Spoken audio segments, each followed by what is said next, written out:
All right, this is the third video in our four-part series about the 4 stages of success as a transformational coach. This video breaks down mastery learning. I'm going to dissect the most mind-blowing study I've ever seen or heard of when it comes to behavior and mastering a certain skill, and I'm going to apply it all to you as a coach and a leader and a business person and an entrepreneur, all in one. So this video is about stage 3 of the 4 stages of neuro-transformational coaching success. Neuro-transformational coaching being helping people make a change in their neurology. Transformation equals complete change. And so this is where people's lives fundamentally change. Not just give people a different set of lenses to look at life through, or give people a way to overcompensate with whatever it is they're dealing with, but not ever actually change anything. Neuro-transformational coaching is really about creating fundamental life change. And the term itself, neuro-transformational coaching, is our brand, and it incorporates a bunch of different coaching methodologies, neuro-linguistic programming probably being the core one that everything else is built on top of. But the thing that really makes it distinct is understanding transformation. Like really not just the tools at the surface, but what's actually going on beneath the surface. You know, success in coaching has to be beyond your ego, I think, because what you're after is big. Like if you want to succeed in coaching, almost all of the programs that are out there, and I'm not trying to throw any programs under the bus. There's a lot of really solid stuff. And a lot of the programs, a lot of the pitches, a lot of Facebook ads are appealing to our ego. And you can tell that because they're talking about what's in it for you. They're talking about the time freedom that you can have and the money that you can make and the high tickets that you can sell and all that stuff. There's nothing wrong with all of that stuff. It just can't be the only stuff if you are actually driven to help people.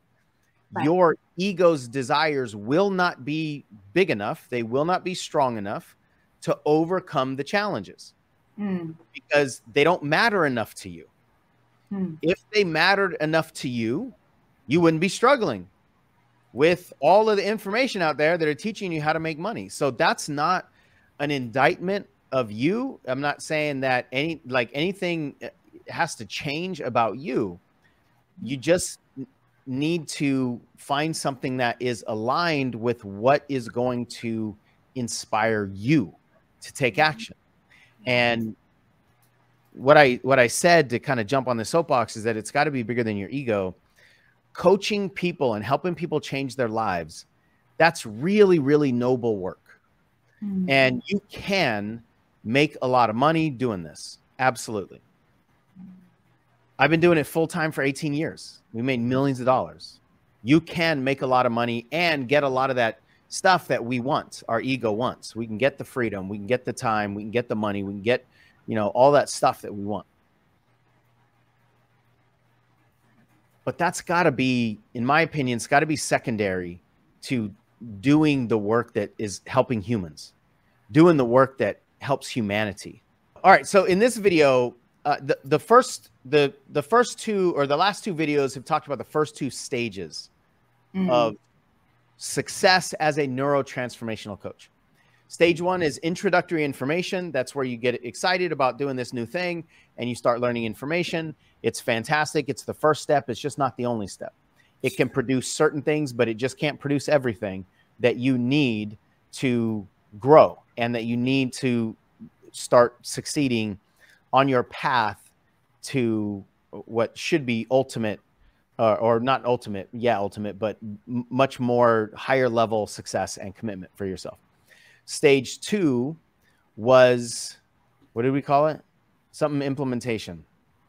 Immersion implementation. Immersion implementation. How did I forget that word? Immersion implementation.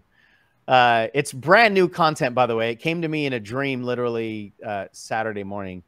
So I don't have it all burned into my brain in terms of the different phases yet. Immersion. And so we talked about how important immersion is when you get into the ocean of transformation.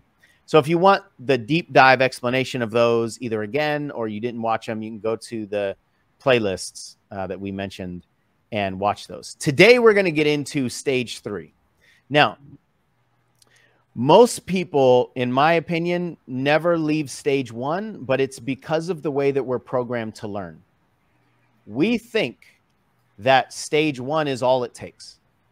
And we're programmed that way on many, many deep, deep levels in society, in our various cultures. And I don't necessarily mean like race culture, but just the different cultures that we grew up in and the different philosophies and what we see in the media and what marketers are telling us. So we're programmed on a very, very deep level from all kinds of angles that all we need is information.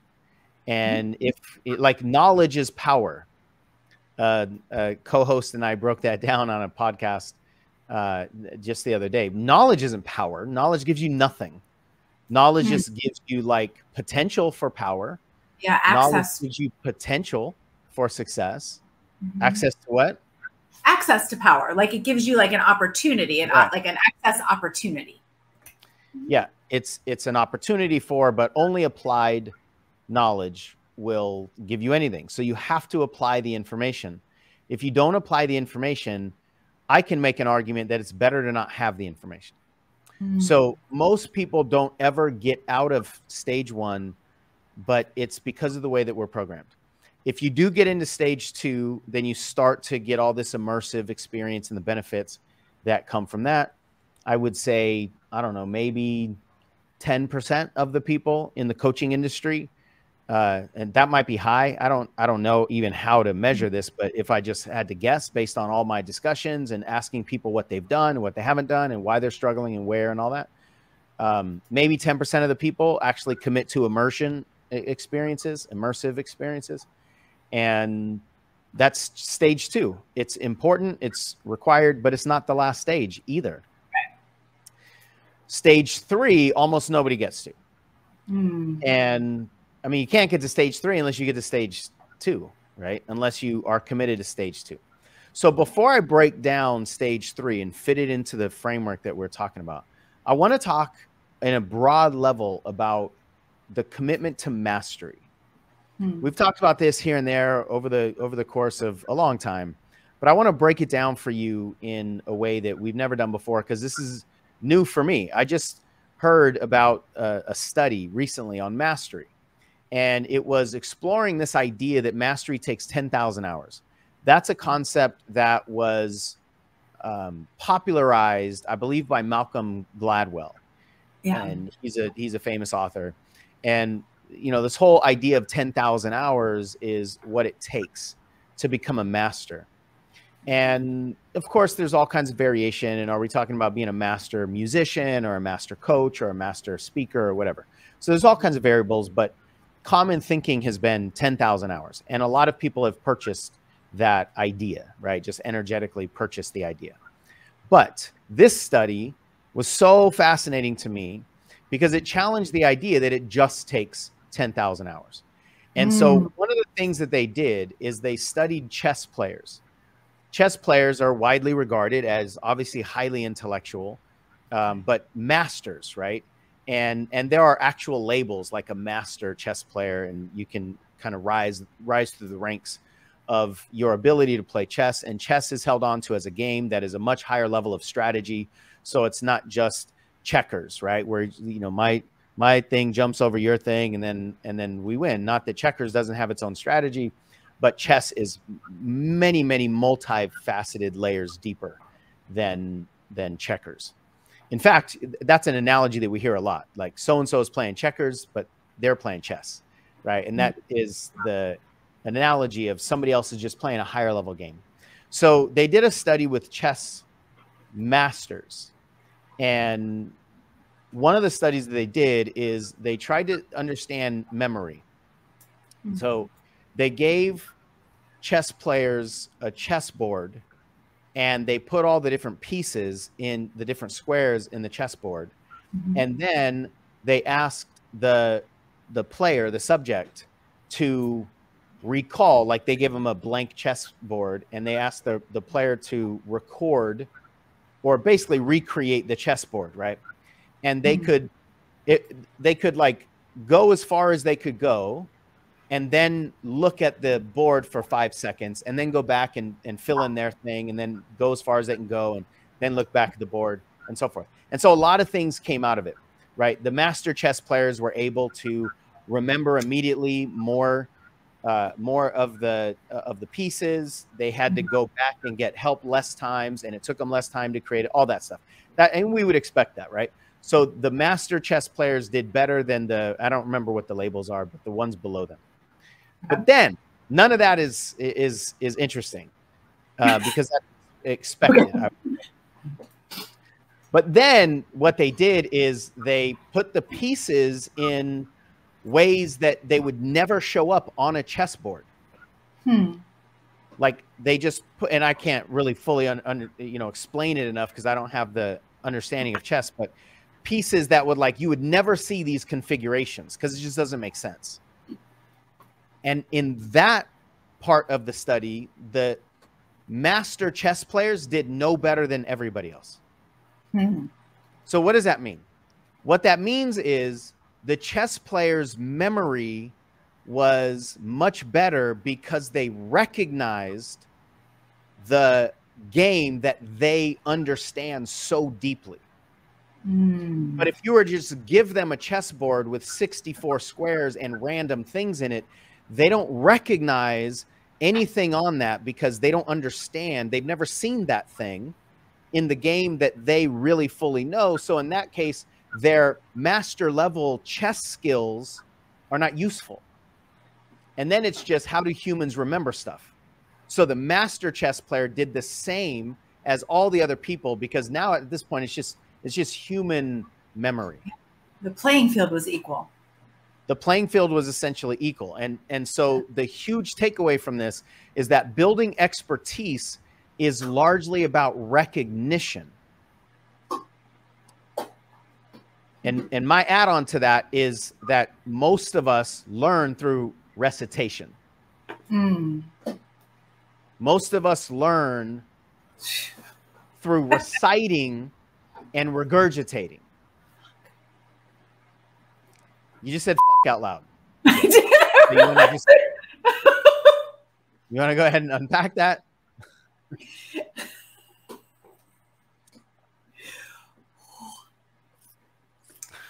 I think the reason it really landed with me is because it's embodied, right? Like I'm reflecting on my own journey, right? If I could say the right thing, if I could do the right thing, if I know the right words to say, if I know the right script to use, then I'm going to get XYZ result, whatever that result is. In this context, I'm going to be able to transform the client. They're going to be able to have whatever reaction.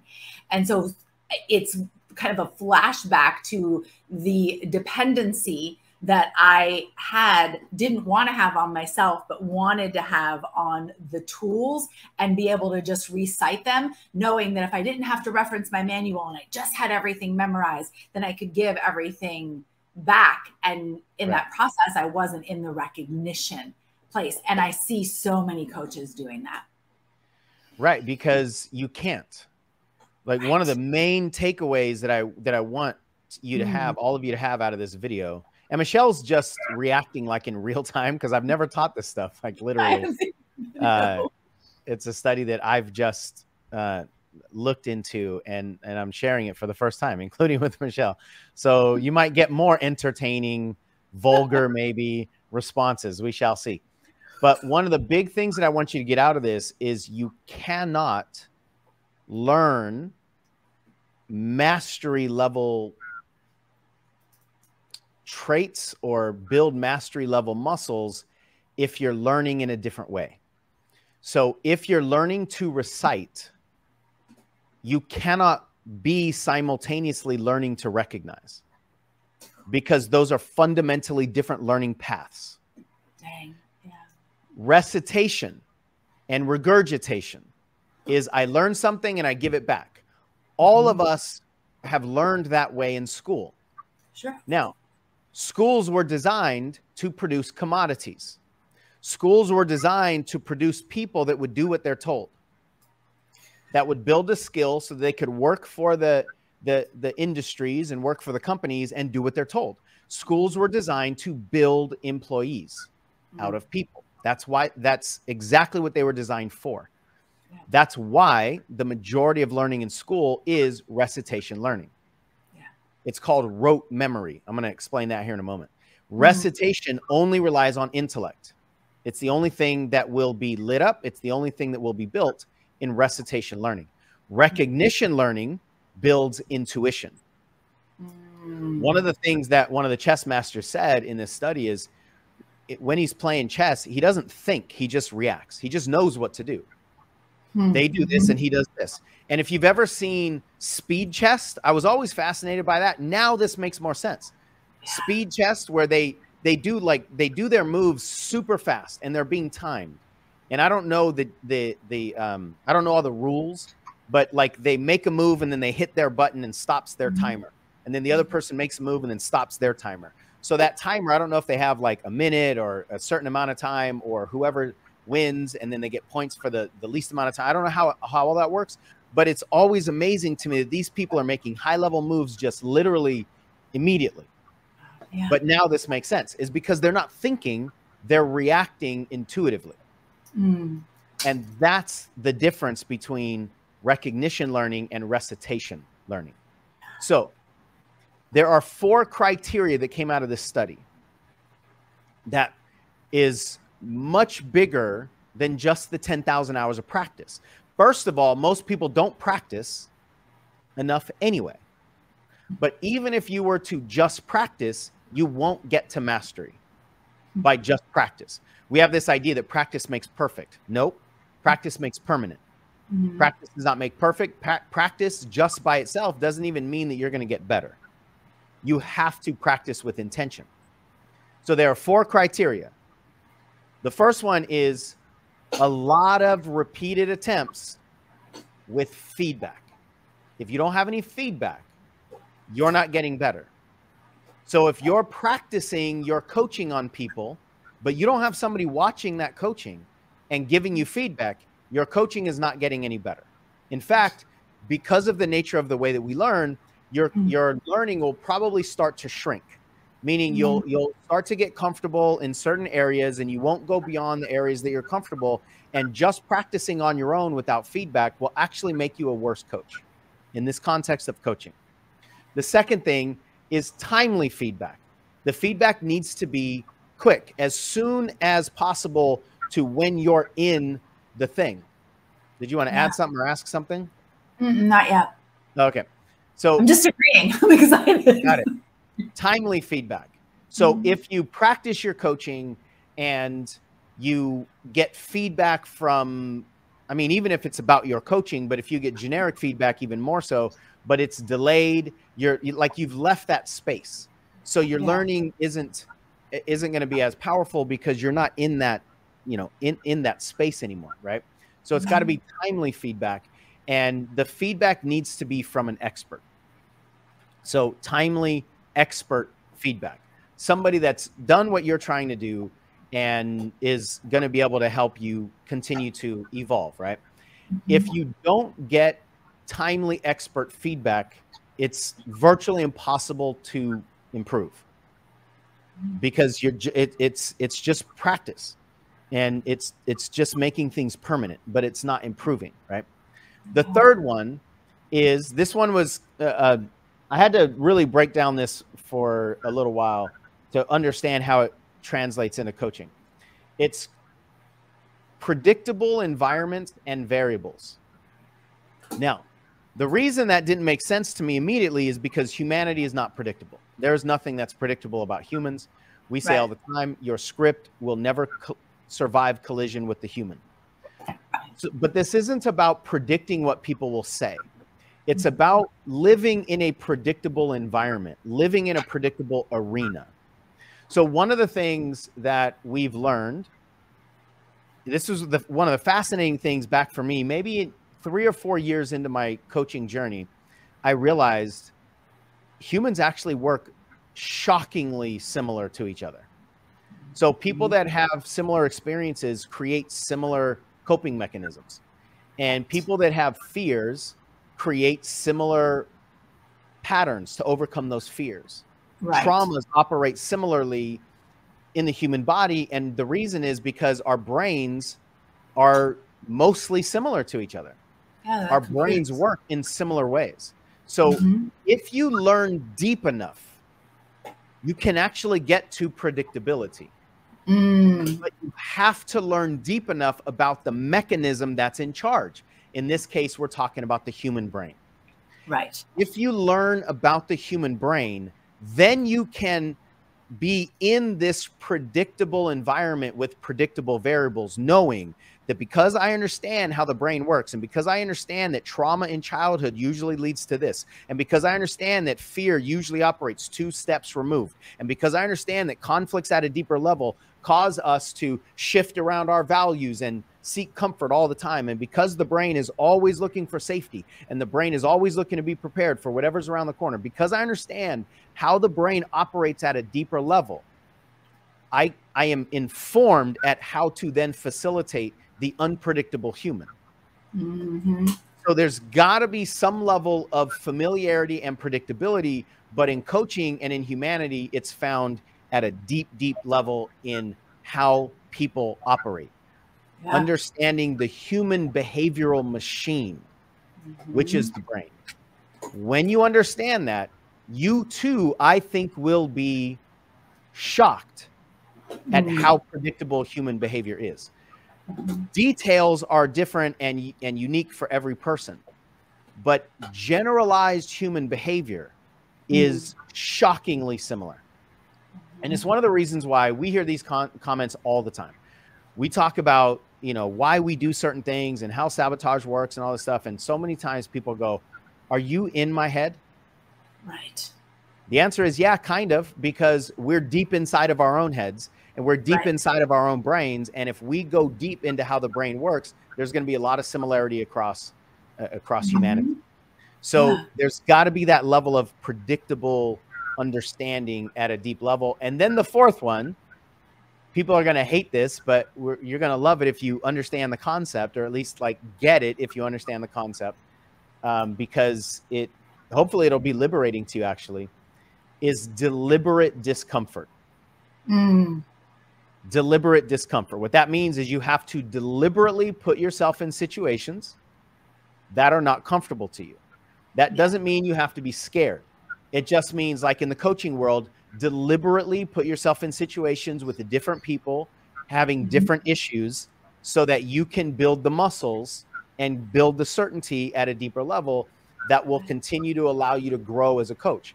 If you only speak to the same human all the time, or you only speak to different people with the exact same issues all the time, or you only do your work in the exact same environments all the time, then you can't grow. So there's got to be a deliberate commitment to discomfort in your learning process. If not, you just cannot grow into masterful level understanding and learning. So I've got a few takeaways to pull from this, but if there's anything more that you want to add, Michelle, go ahead. I mean, just flashing back on my journey, like I absolutely agree with each one of these phases. And when you were talking about the predictable environment and variables, I was just reminded of everything that we speak about and teach about with going down to the foundation, right? Once we understand the foundation, that lower level, then all of the details are so much more easily managed. And we spend a lot of time and energy in like the earlier stages we've talked about over the past couple of days, trying to manage the details. And what I'm hearing and what you're sharing is that just go to the foundation. And then it's not that the details aren't important. They do matter. They're just so much more easily navigated when we have that deeper understanding. Yeah, it's actually more predictable the deeper we go. And as you were talking, I was thinking about the ocean. If you're on the top of if you're on the water, on the surface of the ocean, it's much more dangerous in terms of what the water can do to you, right? If the seas get really rough, you know, they can throw you up and down and you can get sick and all that stuff. But if you just go below the surface, the movement that happens below the surface is way less. So there can be literal thunderstorms and all kinds of crazy turbulence above the surface, but you can be safe under the water. And the human, humanity in terms of our behavioral patterns and depth that we're talking about is very similar to that. So yeah, I'm glad you said that. And counter intellectually, we tend to think that if we understand recitation wise, if we understand exactly what to say all the time, when people have this and we build our trust in the surface, it seems to our intellect that that's where the trust is and that's where the predictability is, but it's actually the exact opposite because of everything that we're saying here. So I have a few takeaways that I want to offer based on this study. And you can tell that like we just geek out about like dissecting all this. I mean, this is the stuff. One of them is that we really need to understand the difference in recitation versus recognition learning. You will never be able to recognize if you learn to recite. Because if all you do is learn to recite, you never even have to recognize. So you'll never be building that muscle. I talked about how most of us learn in the school system. We learn according to rote memory. And like when you learned, Michelle, when you learned like math, your times tables, did you learn the times table? Like 2 times 4 equals 8, 2 times 5 equals 10, 2 times 6 equals 12, just with the rote memorization and repetition? Absolutely. So which is why I couldn't take math. Like my math teacher literally told me by the time I got to 12th grade, just stop, because I didn't ever learn like the recognition piece. Yeah, you can't take calculus. You can't really function very well with algebra because you weren't taught to think. You were just taught to memorize. Yeah. And so a lot of people with that example know what 3 times 7 is, but they don't know the concept of multiplication. Right. They don't know that means 3 sevens, right? And if you don't know the concept of what you're dealing with, you can't actually master it. You can't control it because you don't understand it. You can't. So you might have, because you can't think. You're not taught to think. You're just taught to recite. Bless our hearts, right? I'm going to need, you got an hour after this? I'm going to need some support. I wish I was kidding, honestly, because I can, what I'm saying, and please let me know, please let me know if you relate to this in the chat. That's why for so long at the beginning of my coaching journey, I was like, what do I say here? What do I do here? What do I say when they do this? What's the right exercise here? You were looking for the times table. I was looking for the times table because I literally didn't know how to think. And here's what I do want you guys to know is that this is very, very, very, very real for me. And you're watching Michelle be disrupted in the moment with new information. Real time. And it's not the main way I operate anymore. So if you are in this place where you are seeking those answers and you are looking for the guarantees and you do want to know the right thing to do and the not wrong thing to do and what the answer is, and you're looking for the scripts or the templates and the formulas and all of that, you can, if you want to, you can learn how to think. Cool. But it has to be intentional. Right. Yeah. That's one of my takeaways. I'm glad you mentioned it, and I'll add my piece to that here in a moment. Ooh. So rote memory is a phrase that I'm familiar with because I was a school teacher. And that's one of the things that, that's talked about in certification and so forth. And, honestly, oh man, we could dive into this so much. We won't right now, but I think that, and I have nothing bad to say about, the educational system and the teachers and all that stuff, but we just have to understand what it is capable of doing and what it's not capable of doing. And I was a 7th grade math teacher. So for somebody, and that's when we started to get into algebra. This is when we started to get into more of the thinking concepts. Word problems would shut kids down if they don't understand. I would imagine, based on what you said, word don't make sense. Right. And so I would see kids just unravel, but they had A's in grades kindergarten through 6th grade. And then they come to my class and they unravel. I remember asking an honors student about some kind of a fraction problem, like a real simple one. They came up to me for some help. And I said, well, I said something like, you know, well, what's 1/2 of 8? And he said, hold on a second. And he pulled out his calculator and he started punching numbers. And I go, whoa, whoa, whoa, whoa, whoa. What's 1/2 of 8? Right. And I don't know, maybe I shamed him. I didn't mean to shame him in the moment, but like, if you're in honors 7th grade math, you have to understand what 1/2 of 8 is.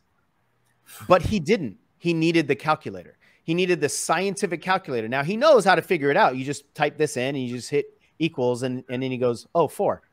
But he cannot live in a world where thinking is required if he doesn't understand the concept that you have 8 things and you cut them in half. And now you have 4 on each side. If you need the times tables, then you just can't operate. And then it becomes literally, I know you could speak to this all day long. It becomes literally traumatizing if you go into a world that you don't understand and now you have to think, but you haven't been taught to think. So rote memory, I looked up the definition of rote memory and it actually made me angry. Rote memory is memory for materials without reference to the meaning, emotions, or to the context to which it is associated. Memory for material without much or any reference to the meaning, emotions, or the context. Yeah. That's how most people learn in general. That's how most people are learning how to coach. Because that's what most people are familiar with in learning, that's what we find most of the time on the shelves, because that's what most people want, because that's our familiar zone when it comes to learning. So what I want you to get out of this is that there are 2 main ways to learn. One of them will produce recitation memory. You'll be able to ace all the tests. You will retain nearly none of it. And you will freak out when the variables change. The other one, recognition, mastery, evolution type learning, will build your muscles for mastery, will build your muscles for certainty, will build your muscles for the things that not only you need to succeed, but other people need to feel and trust in you. Yeah. Remember, people won't purchase your certification. They will purchase your certainty. Right. You cannot get certainty through recitation and through what Michelle talked about with the right, wrong, good, or bad. Tell me the exact thing to do and I'll do it all the time. And we hear this a lot. I hear this a lot with people that want to be coaches or that want to be entrepreneurs. They go, listen, I'm a fantastic student. If you tell me exactly what to do, I'm going to do it. And in my mind, I go, okay, that's great. And that won't build any entrepreneurial muscles. All it will do is just get you really good at times tables.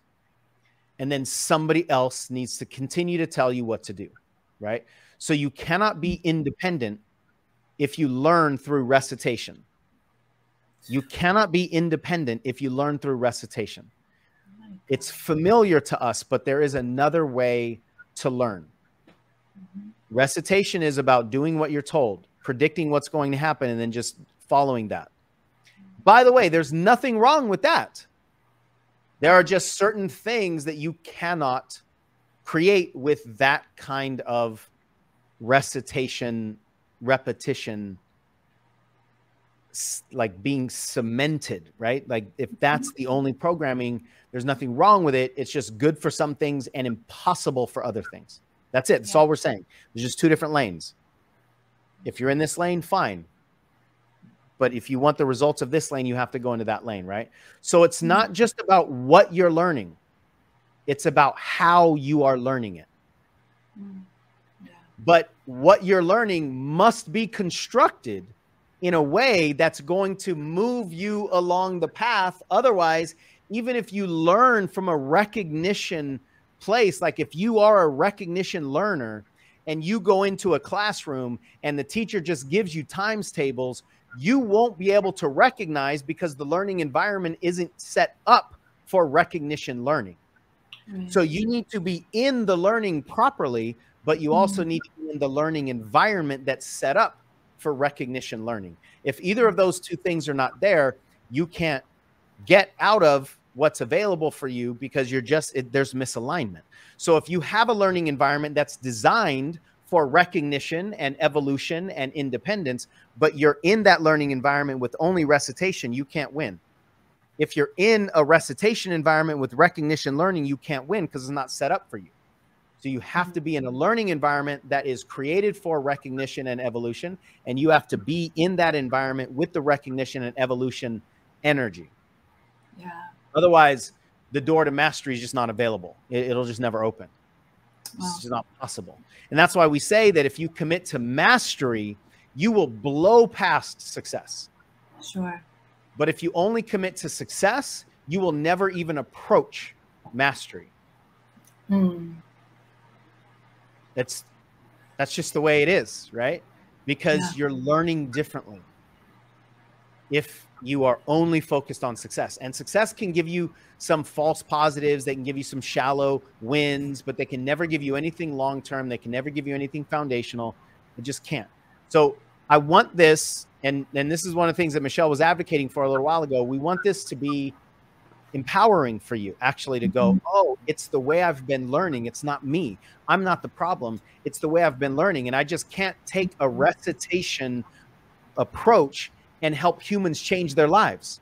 That is not possible.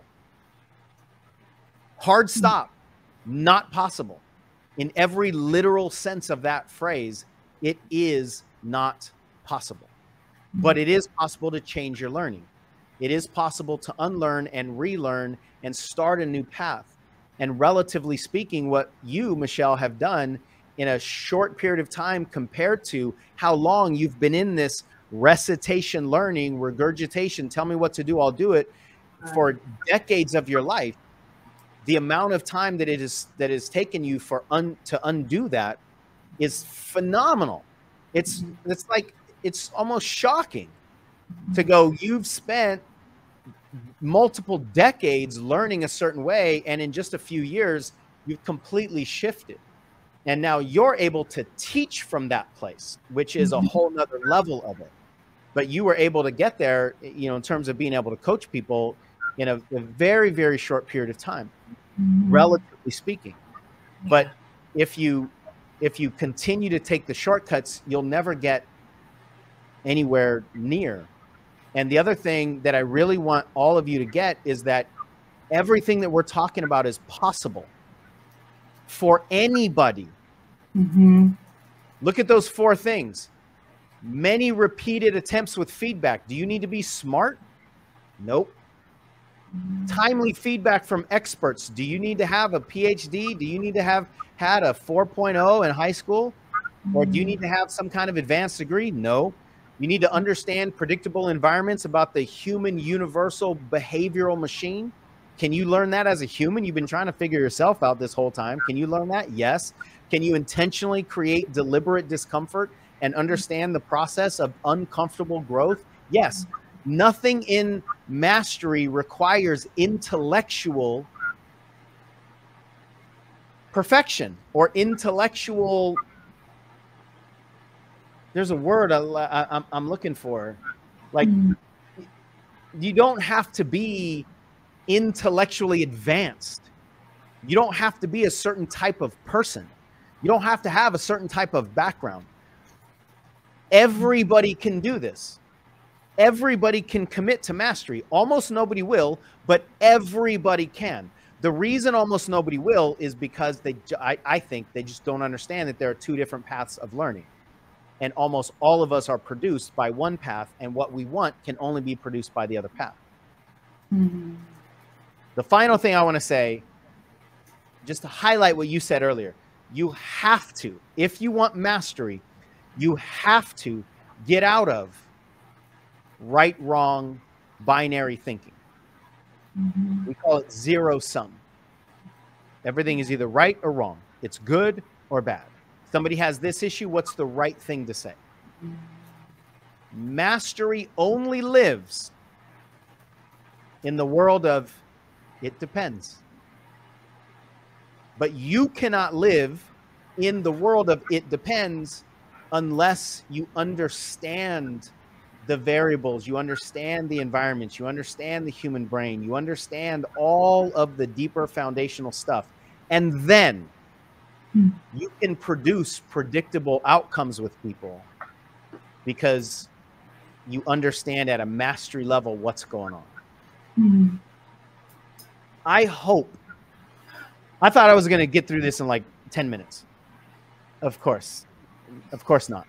But I hope it's illuminating for you.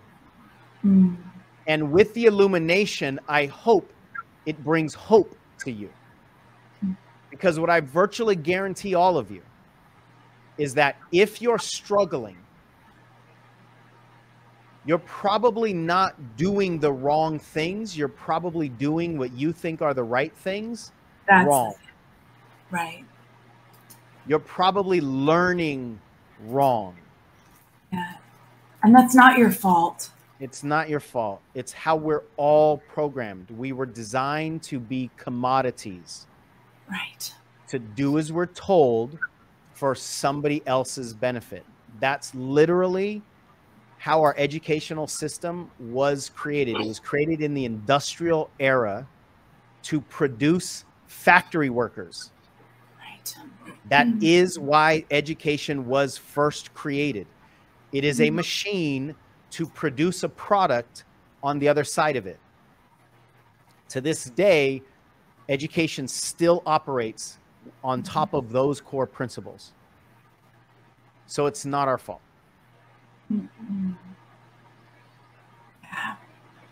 So let's wrap this up with how does all this fit into all the different stages, right? Well, this is the third stage. And when you incorporate this, what you'll do is you'll start to get certainty in yourself. Because you will start to become more and more masterful in your learning.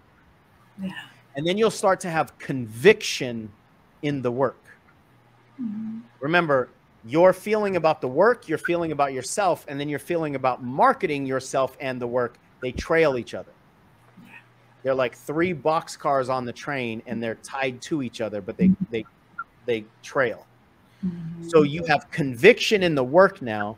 You're starting to get certainty in yourself.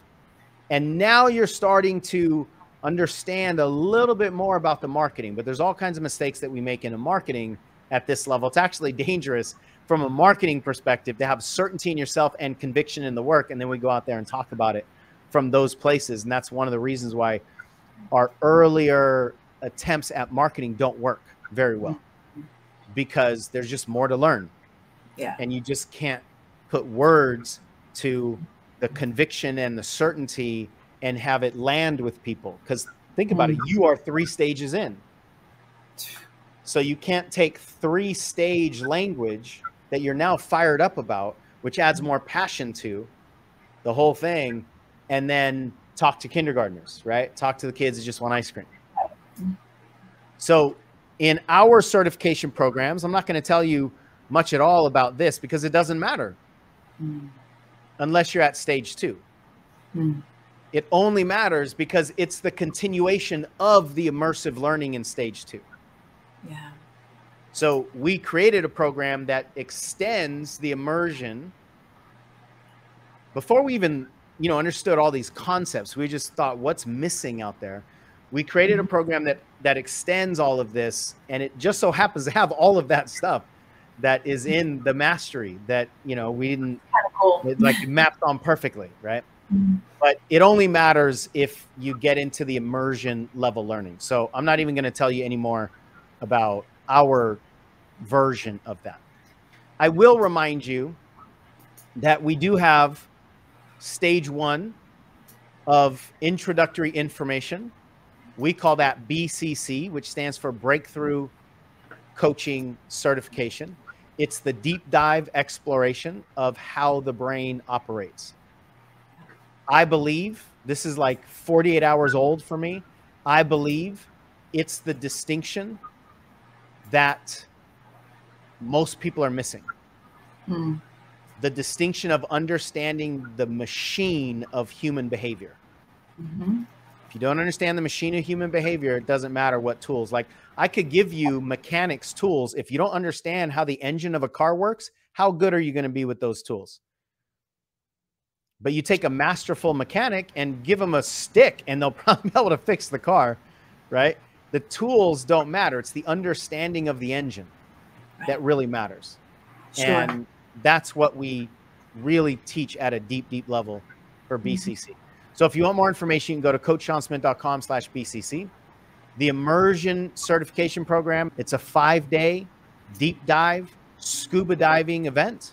It takes a lot of the foundations of BCC and just puts them into your immersive experience so that you can learn these at a much, much deeper level.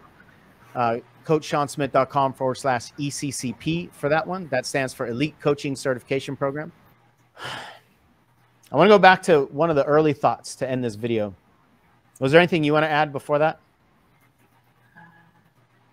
Thanks for making sense of my, like the first half of my entire life today on this video. I appreciate that. And the other thing that honestly came up for me is that really understanding, and I want to just highlight what you said, right, is that you're not the problem. I wasn't the problem.